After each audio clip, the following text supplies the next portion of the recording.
The first shell does not sound like thunder. Thunder rolls. This arrives like the sky being torn open with iron teeth. One instant, you are crouched in a trench that smells of wet clay, old smoke, and the sour wool of unwashed uniforms. The next, the earth punches upward beneath your boots so hard your knees buckle. Mud spatters your face. Something gritty hits your lips. You taste dirt, cordite, and the bitter tang of fear before you even understand that the bombardment has started. Then comes the second blast, and the third, close enough together that your body stops counting them as separate events. The trench wall shivers. Timber braces creak.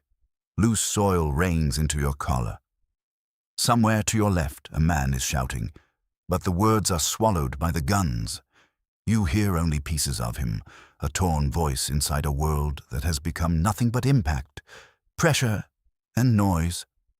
It is not the clean, heroic roar of old war paintings. It is a pounding mechanical violence that makes your teeth click together and your lungs hesitate, as if the air itself has been punched out of shape. You try to make yourself small. Everyone does. Men fold into corners of the trench, shoulders touching, helmets tipped low, fingers dug into mud slick enough to slide. There is nowhere else to go. Above you, artillery is not aimed at courage or skill. It is aimed at space, at roads, parapets, dugouts, supply paths, gun pits, wire, latrines, kitchens, and sleeping holes. It is aimed at the fact that you exist somewhere on this strip of ruined ground. That is the first lesson. Sleep will not disappear because you are weak. It will disappear because the guns take away the basic bargain of night. Darkness no longer means quiet. A pause no longer means safety. Even silence becomes a trick that tightens your muscles harder than sound. You stop waiting for rest and start waiting for impact. By the first hour, your body has already understood what your mind is still resisting. Here, under artillery, you do not get to decide when you are tired. You only discover how long a human being can remain awake while fear keeps striking the ground around him. Morning at the front does not begin with sunlight. It begins with the trench waking up around you like a sick machine that never fully stopped. Even when the guns fall quiet for a little while, men start moving at once because stillness has its own dangers. Water has to be hauled. Sandbags have to be patched. Fire steps have to be rebuilt where the earth slumped in the night. Duckboards have to be straightened where boots and rain turned them sideways in the muck. You stand in a line of bodies packed so close that every shift of weight presses another shoulder, elbow, rifle sling, and a boot against you. Personal space is gone. Dryness is gone. Privacy is gone. The trench itself feels alive in the worst possible way.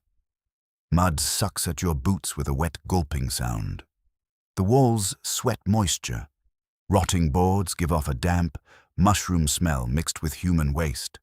Stale tobacco, boot leather, and the fatty odor of cold stew clinging to unwashed tins. You cannot move without brushing against things other men have handled. Shovels pass from hand to hand. Ammunition boxes scrape along the trench lip. Messages are carried. Rations are lifted. Wounded men are dragged, all through a channel barely wide enough for two soldiers to squeeze past one another without turning sideways. This is why you cannot simply hide and wait out the war. The line has to be fed, repaired, drained, and defended every hour. If you stop working, the trench fills with water, parapets crumble, rifles clog, and the enemy across the wasteland in front of you notices weakness at once. The front is not a place where men are only fighting. Most of the time, you're maintaining a broken world so it does not collapse faster than it already is. Behind the trench, there are communication trenches, dugouts, supply dumps, dressing stations, cook sites, and carrying paths cut into mud by thousands of boots. None of them feel safe. They only spread the crowd into a wider pattern. Ration parties stumble forward bent under bread. Bully beef, tea, shells, and coils of wire Runners splash through slime with written orders tucked inside tunics wet from sweat and drizzle. Stretcher bearers pick their way through narrow turns, boots slipping, faces drawn tight with effort. The whole system depends on bodies moving through filth under threat, often at night, often exhausted, often half-deaf from shell fire. You also discover that war has its own strange economy of exposure. If you want food, someone must carry it up. If you want dry socks, someone must bring them. If the trench wall caves in, men must dig it open.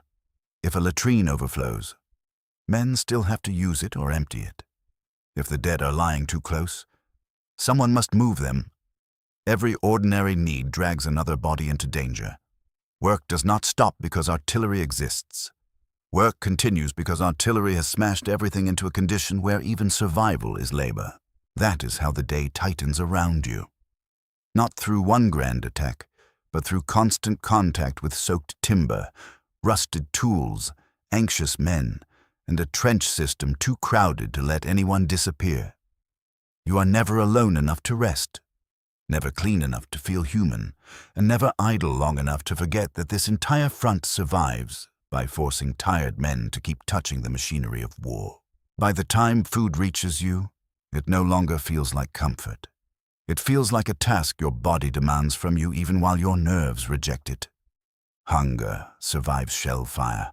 Thirst survives fear. That is one of war's least merciful facts. Your stomach can twist at the smell of explosives and still ache for calories an hour later. So you eat because not eating means weakness. And weakness in a trench can kill as surely as metal. Breakfast, if it deserves the name, is usually whatever has endured the journey forward. Hard bread arrives damp around the edges or stale enough to scrape your gums. Sometimes it tastes of mold, sometimes of sackcloth, sometimes only of cold flour and trench dust. You bite down and feel grit between your teeth because everything out here collects dirt.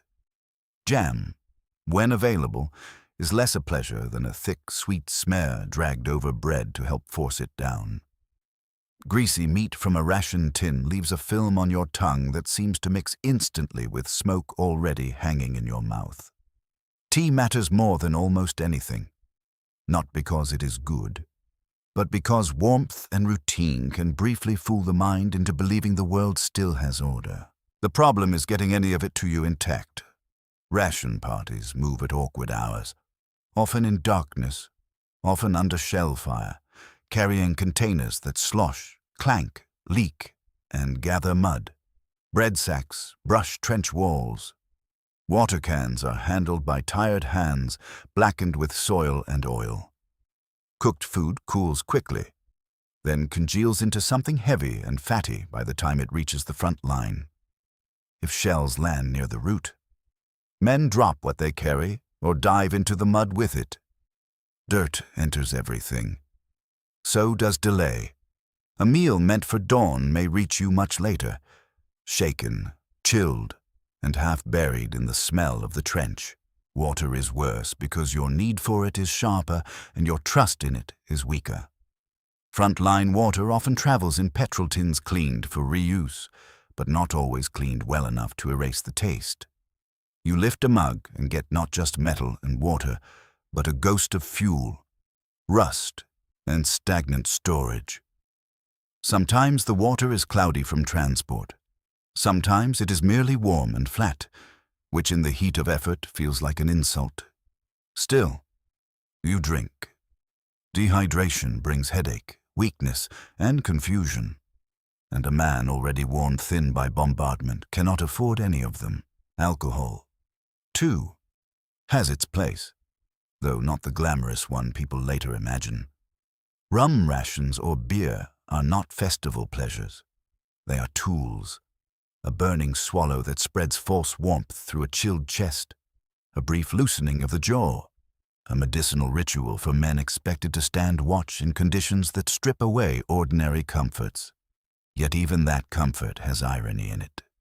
Drink may dull your edge, dry your mouth, or make the crash back into cold reality feel even crueler when the effect passes. You also learn that food must often be eaten quickly, awkwardly, and in company with things that should destroy appetite completely. You eat beside boots caked in muck, beside a latrine trench that cannot be escaped, beside men coughing up phlegm, beside the chemical smell of exploded shells, beside stretchers moving through narrow passages. You cradle your ration tin while listening for incoming fire. You drink from a mug with numb fingers, while your shoulders remain half-tensed for impact. There is no calm meal here, no true table, no clean separation between feeding the body and surviving the day. So eating becomes another front. Bread, tea, water, meat, and the occasional scrap of sweetness are no longer simple necessities. They are fragile victories carried through mud and metal to keep your body functioning in a place determined to wear it down.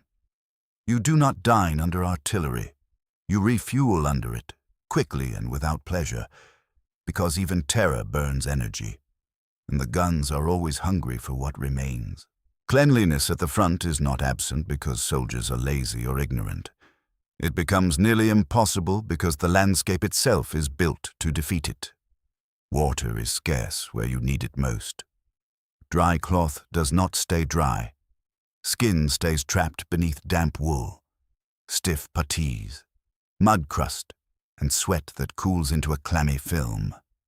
You wake, if waking is even the right word for clawing your way out of brief unconsciousness, already feeling dirty in layers. Dirt sits under your nails, in your ears, in the folds of your uniform, in the seams of your blanket. Your socks feel wet before your boots are even laced. This is where romantic ideas about old warfare fall apart. Men at the front did try to wash when they could. They shaved, scrubbed messed tins, cleaned rifles, picked lice from seams, dried socks over weak heat, and rubbed mud from their skin with precious water or rough cloth. Armies understood that hygiene mattered because filth bred sickness, sores, and failure. But understanding a problem and defeating it are different things. In a trench system hammered by rain and shells, cleanliness becomes a temporary condition that can vanish in minutes. Your feet suffer first in ways that are both ordinary and terrifying. Hours in wet boots soften the skin until it turns pale, numb, and damaged. Trench foot is not dramatic at the start. That is what makes it sinister. Tingling, swelling, pain. Then the dull, dead feeling of tissue losing its fight. Men were ordered to change socks, grease feet, and keep them dry when possible. The phrase "when possible" carries the whole misery of the front inside it. Dry socks may exist somewhere behind the line. That does not mean they exist in your hands when you need them. Lice do not care about discipline, rank, or courage. They live in seams, bite into skin, and leave men scratching under uniforms with the desperate irritation of people who have almost forgotten what comfort feels like. Their presence is constant enough to become part of daily routine. Delousing stations exist farther back, and uniforms can be heated or treated. But the relief never lasts. Fleas, rats, mold, and the greasy feel of clothes worn too long turn your own body into a place you inhabit uneasily. You begin to resent your skin for being something that can itch, crack, blister, and smell. Medicine offers only partial rescue. First aid at the front can be skillful, brave, and astonishingly fast. But it is still limited by mud, noise, blood loss, infection, and sheer numbers. Bandages are applied in dugouts or aid posts where air is thick with iodine, sweat, and the copper smell of opened flesh. Antiseptics exist and are used, yet infection remains one of war's patient companions. A wound that looks survivable can sour. A blister can become a problem. A cough can deepen in damp cold. The body is expected to endure conditions that steadily strip away its defenses. Shelter is equally deceptive. Dugouts promise cover from weather and shell splinters, and sometimes they deliver it. but many are cramped chambers cut into unstable earth, lined with timber that groans under strain. They smell of damp wood, mud, paraffin smoke, stale breath, and old clothes. Air turns heavy quickly when several men are packed together. If the shelling is bad, the dugout becomes a trap you cling to anyway because the open trench is worse. If the shelling is light, you still cannot sink fully into rest because the ceiling may shudder at any moment and send soil trickling onto your face. So protection at the front is always conditional.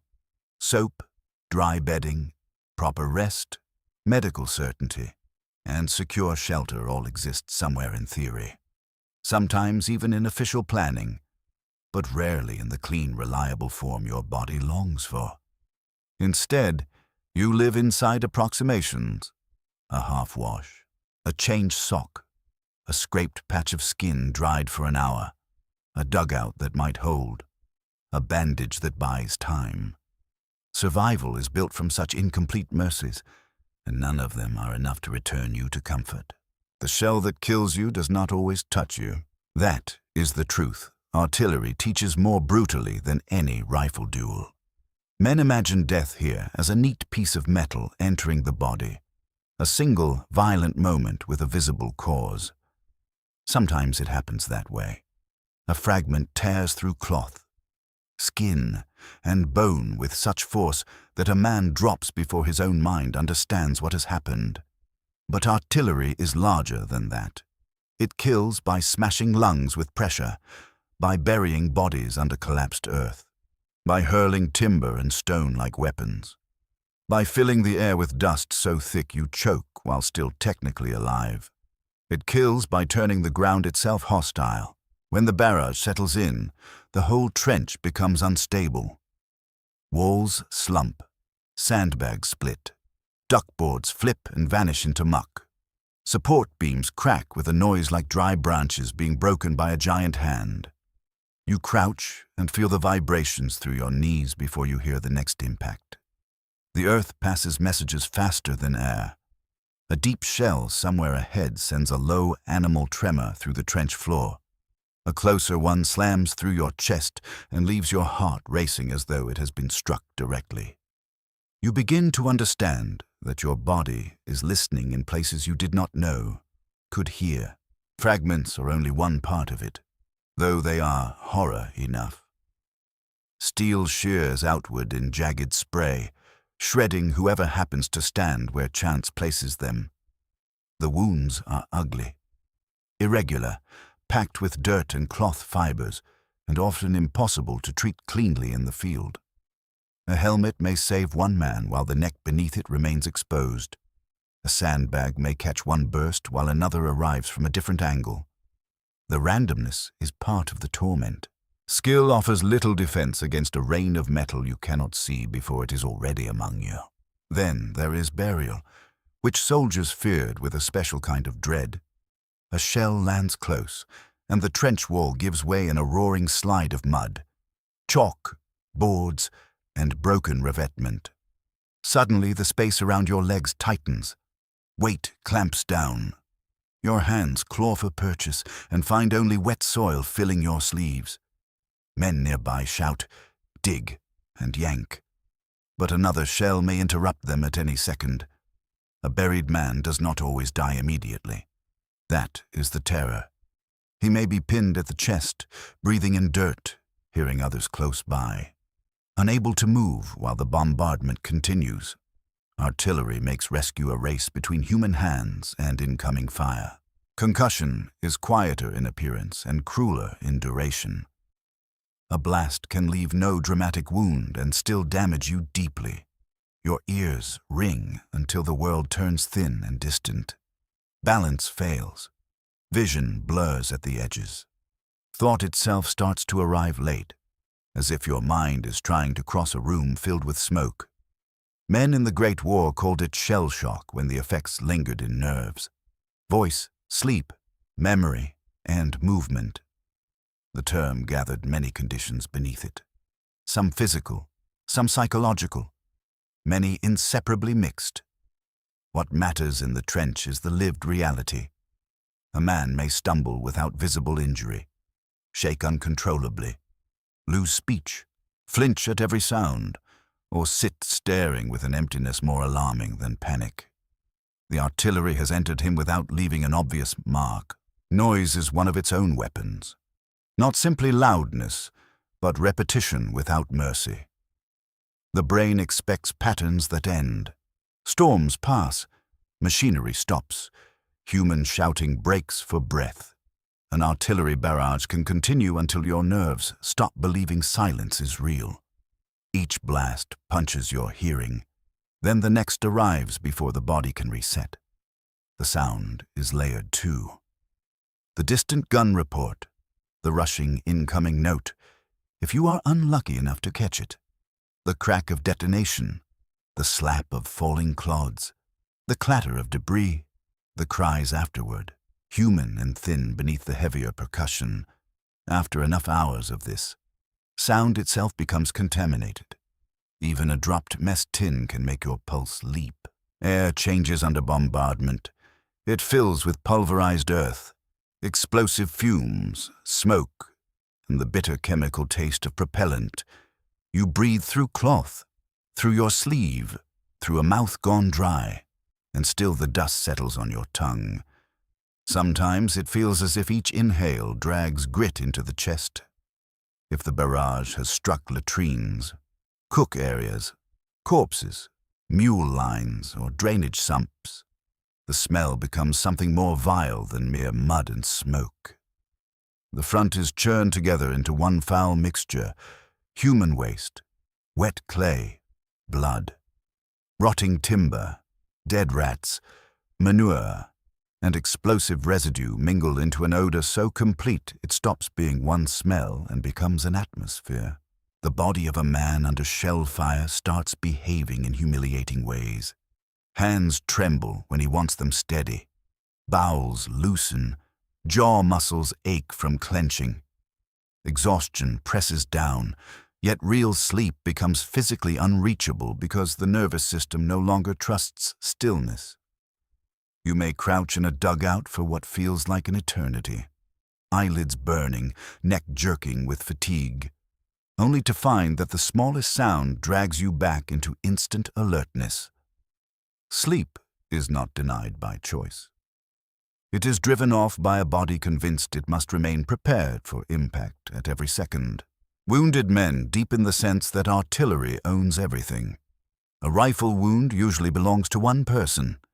Shelling wounds the entire space around it. A stretcher party slipping through mud. A medic bending over a casualty. A runner carrying coordinates. A cook waiting with tea.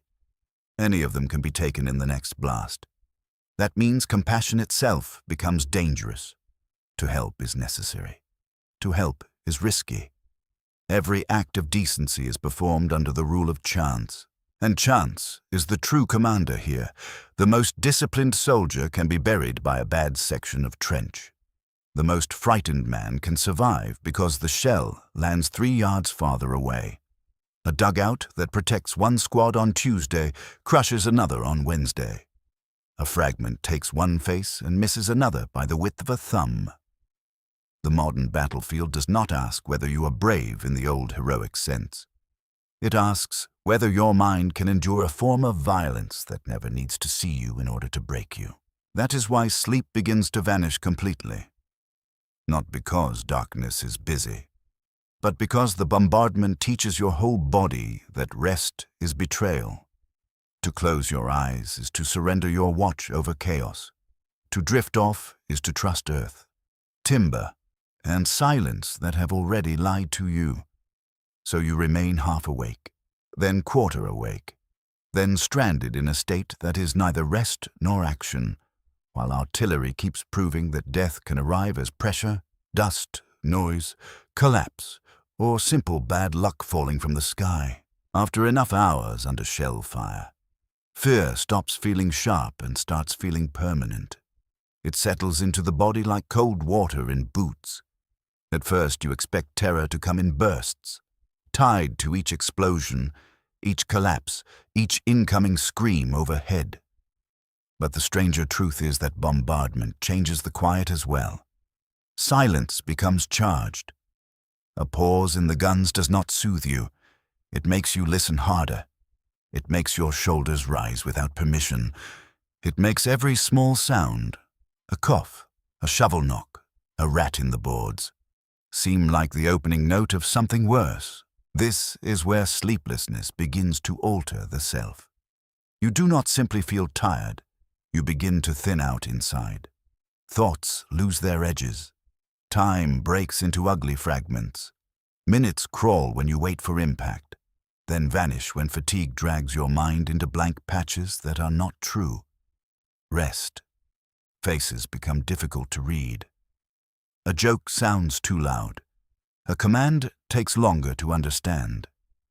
You may find yourself staring at mud on a boot as if it contains something important, simply because the mind, starved of recovery, clings to whatever is small enough to grasp. Trust changes too. Men depend on one another absolutely. Yet bombardment places strain on that dependence in cruel ways. One soldier mutters too much. Another goes unnaturally quiet. Someone snaps over a trivial mistake with a violence that has less to do with anger than with nerves rubbed raw. A man who freezes under shell fire may be pitied, resented, protected, or all three at once. Under ordinary life, character is built over years. Under artillery, it can seem to crack open in a single afternoon. Home also begins to feel unreal. Letters arrive carrying the language of ordinary existence. Meals, weather, family complaints, village gossip, and you read them with a kind of aching disbelief. The person described in those letters, the one who once slept in a bed, walked streets without scanning the sky, and expected the night to remain mostly harmless, feels embarrassingly distant. You do not become a hero under such conditions. You become narrowed. Your world shrinks to the next task, the next shell, the next chance to sit without being struck. The most vulnerable men suffer this pressure with the fewest protections. Younger soldiers, barely trained into adulthood, absorb terror without the emotional armor they pretend to have.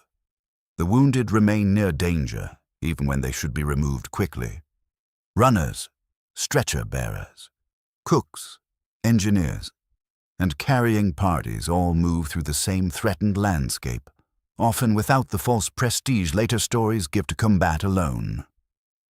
No one living under the guns escapes the slow damage of uncertainty. That may be the loneliest part of artillery warfare. It surrounds you with other human beings while steadily isolating each mind inside its own strain. You stand shoulder to shoulder with men close enough to smell, hear, and touch. Yet each body is privately wrestling the same question. How long can a person remain afraid, exhausted, and half awake before something essential begins to come loose inside him?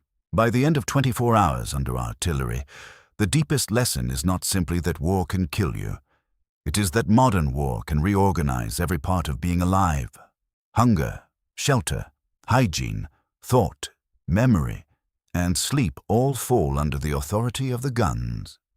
The body no longer belongs fully to itself. It belongs partly to vibration, partly to timing, partly to chance. You are kept alive or broken inside a system built not around honor, but around industrial force applied hour after hour until endurance itself becomes the battlefield. That changed warfare far beyond the trench where you happen to be standing. Artillery did not merely support battle. It reshaped it. It reduced landscapes to mud fields and shattered timber. It forced armies underground, into dugouts, tunnels, communication trenches, and scattered strong points. It changed what courage looked like. Not the clean rush of attack imagined in old paintings, but the uglier strength of carrying water through shell fire, digging out a buried comrade, holding a post while your nerves begged you to run, and continuing after a night that never truly became night. It also changed what survival meant. To survive did not necessarily mean to remain whole. A man could come through unwounded and still carry the bombardment in his hearing, his sleep, his startle, his silences. He could return with no visible scar large enough to satisfy a public that wanted simple proof of suffering, while inside he had already been altered by repeated impact, dread, and fatigue. The guns left marks that were not always visible, yet no less real for that. What lingers most is the destruction of trust in rest. Sleep is one of the body's oldest acts of faith. You close your eyes because you believe the world will remain survivable long enough for you to open them again. Under artillery, that faith is attacked directly. Night becomes a period of listening. Silence becomes suspense. The ground beneath you becomes a thing that may suddenly rise up and kill. And still, men endured it. Not because the system protected them, it did not. Not because the body was meant for such strain. It was not. They endured because human beings, even when pushed into mud, terror, noise, and near sleeplessness, can continue longer than seems possible. That is the bleak wonder at the center of the guns. They reveal how fragile a person is, and how stubbornly that fragility keeps breathing,